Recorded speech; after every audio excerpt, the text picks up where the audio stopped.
obtenir l'anneau unique, il a étranglé Déagol, le prénom qu'on lui a donné veut dire terrier ou trou dans le sol. Il a vécu 500 années parmi les gobelins et les trolls, et pour retrouver son précieux, n'a pas respecté sa parole. Mais savez-vous vraiment tout ce qu'il faut savoir sur cette créature un peu folle? Mesdames et messieurs, pour vous en assurer, voici 5 anecdotes étonnantes sur Gollum, alias Sméagol.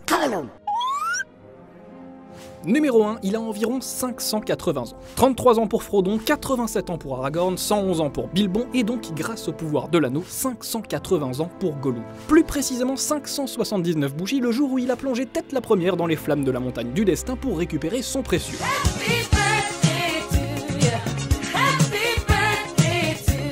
Et étant donné que Gollum est né aux alentours de l'an 2440 du Troisième Âge et qu'il est allé faire trempette dans la lave en 3019 du Troisième Âge, ça lui donne donc environ 579 ans et plus vraiment toutes ses dents. Pour résumer, il a passé les 22 premières années de sa vie à creuser des trous et à gober des œufs chez sa grand-mère, et c'est le jour de son 23e anniversaire que tout a basculé pour lui. Après avoir tué son cousin Déagol pour lui voler l'anneau unique que ce dernier avait trouvé dans la rivière, il a fini par se faire bannir de son village et s'est réfugié dans les profondeurs des monts Brumeux pendant près de 500 ans. 500 ans, 6000 mois, 312 000 semaines, 2 millions de jours, 52 milliards d'heures passées dans une grotte à bouffer des poiscailles et à admirer son anneau en chuchotant.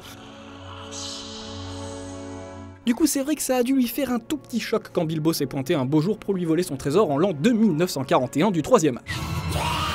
Gollum a donc passé les 79 années suivantes à chercher désespérément son anneau et a fini par mourir à l'âge de 579 ans. Un chiffre tout simplement incroyable pour un hobbit dont l'espérance de vie moyenne oscille en général entre 80 et 100 ans. Et tout ça grâce à qui ?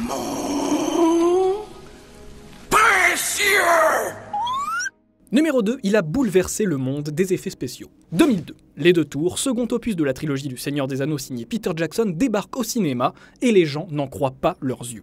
Gollum, quasiment absent du premier film où il était exclusivement réalisé en images de synthèse, semble se déplacer comme si un véritable acteur lui prêtait ses mouvements. Et justement, c'est le cas. Pour la première fois de l'histoire du cinéma, la technologie révolutionnaire de la motion capture commence à livrer tout son potentiel. Si l'expérience avait déjà été plus ou moins bien tentée auparavant, par exemple avec le personnage d'Imhotep dans La Momie ou celui de Jar Jar Binks dans Star Wars, le résultat n'a jamais été aussi remarquable. Derrière ce tour de magie visuelle, le génial Andy Serkis. Initialement contacté par Peter Jackson pour interpréter Gollum vocalement, un travail qui devait être bouclé en 3 semaines d'enregistrement, Serkis a finalement fait bien plus que ça. En accompagnant les acteurs sur le tournage et en leur donnant la réplique pendant 3 ans, au lieu des 3 semaines prévues, il a non seulement prêté sa voix à Gollum, mais aussi ses mouvements, ses gestes, ses expressions, bref, il a réalisé une véritable performance d'acteur sur le plateau et à nouveau dans un petit studio fermé appelé le Volume. Une performance que les artistes de Weta Digital ont animée informatiquement pour créer le personnage qu'on connaît aujourd'hui.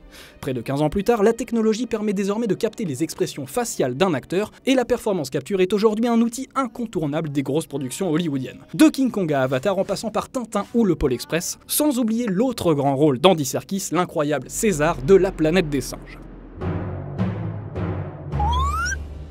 Numéro 3, il a été inspiré par le monstre de Beowulf. Gollum est un personnage tellement complexe, tellement original et tellement riche qu'on aurait bien du mal à lui trouver un équivalent, encore moins un ancêtre. Et pourtant, les études universitaires sur Tolkien ont tendance à s'accorder sur le fait que l'inspiration majeure de Sméagol, c'était ce mec-là. Grendel, un monstre maudit et exilé qui mène une existence tourmentée et solitaire, et que l'on trouve dans le célèbre poème anglo-saxon Beowulf, ainsi que dans l'adaptation de Robert Zemeckis au cinéma. Grendel est notamment connu pour être le descendant de Caïn, le fils d'Adam et Ève qui avait tué son frère Abel par jalousie au début de l'Ancien Testament. Et quand on connaît l'importance de la foi et de la religion chrétienne pour Tolkien, difficile de ne pas voir un peu de Caïn dans Gollum également, lui qui n'a pas hésité à assassiner son cousin pour récupérer l'anneau unique. Parmi les autres inspirations du personnage, on peut également noter Caliban, créature de la tempête de Shakespeare, que Tolkien avait comparé à Gollum dans une de ses lettres à son fils, et enfin les Morlocks de la machine à explorer le temps, des êtres souterrains à la peau pâle qui craignent la lumière et qui mènent une existence semblable à celle de Sméagol.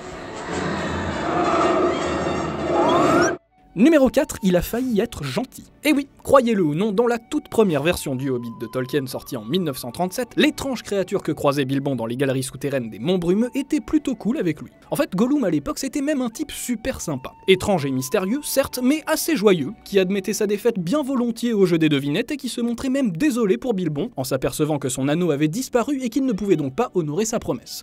Il lui offrait d'ailleurs un joli poisson et lui indiquait chaleureusement la sortie des cavernes pour s'excuser. Bref, une vraie vraies pattes. Mais lorsque Tolkien a commencé à travailler sur la suite de son histoire et qu'il a décidé d'offrir une place beaucoup plus importante à son anneau, il s'est très vite rendu compte que cette première version ne collait pas avec le reste. Bah oui, franchement, comment Gollum aurait-il pu céder si facilement à un inconnu un objet aussi important et auquel il tenait tant ? Pour rattraper le coup et développer son univers comme il l'entendait, Tolkien a donc demandé à son éditeur de modifier la scène, ce qui a été fait pour la ressortie du Hobbit en 1951. Un changement que Tolkien a justifié auprès de ses lecteurs avec son inventivité habituelle, en expliquant que la première version était un mensonge raconté aux nains par Bilbo, et que celle de 1951 correspondait à ses discussions avec Gandalf, qui avait été le seul capable de lui faire avouer la vérité. Bilbo sacré! Surtout ne me prenez pas pour un magicien de pacotille. Numéro 5, il aurait pu être incarné par John Lennon. Ouais, ok. Non mais nous aussi c'est pareil, en découvrant ça, on s'est retrouvé un peu paumé, hein, on va pas se le cacher. N'empêche que d'après ce que Paul McCartney a raconté à Peter Jackson, qu'il a ensuite raconté à Variety, les Beatles voulaient que leur prochain film après Help soit Le Seigneur des Anneaux. Et là vous vous dites qu'on aura du mal à vous sortir quelque chose d'encore plus énorme que ça. Et vous vous trompez, parce que toujours selon Peter Jackson, les Beatles avaient proposé leur projet à un certain Stanley Kubrick, qui a bien entendu refusé. Côté casting, John Lennon aurait donc dû jouer Gollum, Paul McCartney aurait été Frodon, Ringo Starr aurait incarné Sam, quant à George Harrison, on vous le donne en mille.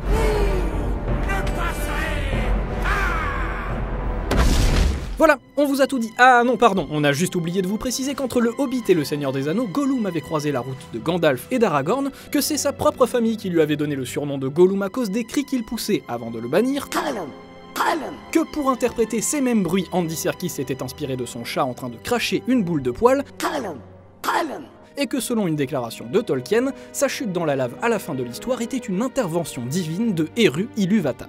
Quoi qu'il en soit, méfiez-vous de votre chat, on ne sait jamais. Non, tu n'as pas d'amis. Je n'entends rien. Tu es un menteur. Non ? En tout cas, Give Me 5 prend des vacances bien méritées. Ah bah c'est pas trop tôt, hein. On se retrouve à la rentrée, d'ici là, bonnes vacances à tous. Allez, va-t'en et ne reviens jamais.